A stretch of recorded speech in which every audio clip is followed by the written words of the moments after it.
Hello बच्चों, आइए प्रश्न समझते हैं। हमारा प्रश्न है, निम्न में से कौन सा एक कोशिकांगक नहीं है।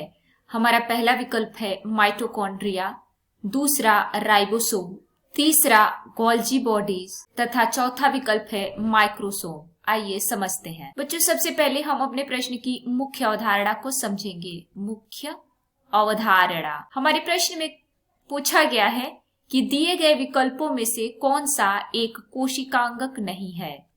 आइए लिखते हैं कोशिकांगक कौन सा नहीं है, समझेंगे। आइए लिखते हैं बच्चों कोशिकांगक और समझते हैं कोशिकांगक किसे कहते हैं। बच्चों, बात करें कोशिकांगक की तो ये कोशिका में पाए जाने वाले अंगक होते हैं। कोशिका में पाए जाने वाले अंगक। अब हम एक एक करके अपने सभी विकल्पों को देखेंगे। हमारा पहला विकल्प है माइटोकॉन्ड्रिया। बच्चों, माइटोकॉन्ड्रिया दोहरे आवरण वाला कोशिकांगक होता है। दोहरे आवरण का कोशिकांगक। माइटोकॉन्ड्रिया में खुद का डीएनए, आरएनए तथा प्रोटीन पाया जाता है। माइटोकॉन्ड्रिया में कोशिका की श्वसन क्रिया होती है। श्वसन क्रिया माइटोकॉन्ड्रिया में होती है। हमारा दूसरा विकल्प है राइबोसोम। बच्चों, बात करें राइबोसोम की तो यह एक आवरण रहित कोशिकांग होता है। आवरण रहित कोशिकांग कौन होता है बच्चों?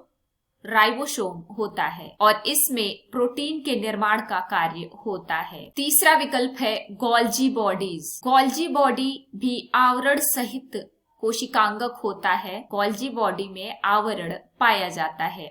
आवरण सहित कोशिकांग। प्रोटीन सक्रियन का कार्य गोल्जी बॉडी में होता है। हमारा चौथा विकल्प है माइक्रोसोम। बच्चों, माइक्रोसोम इंडोप्लाज्मिक रेटिकुलम यानी कि ईआर से टूटकर निकलने वाला कण है।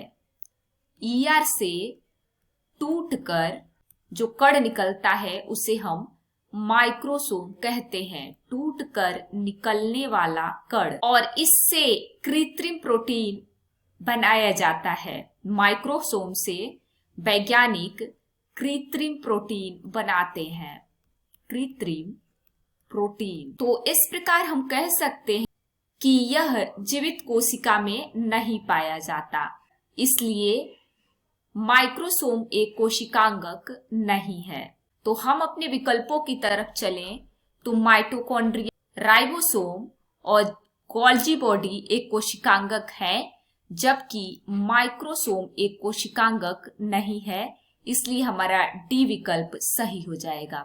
उम्मीद है आपको प्रश्न समझ में आया होगा। धन्यवाद।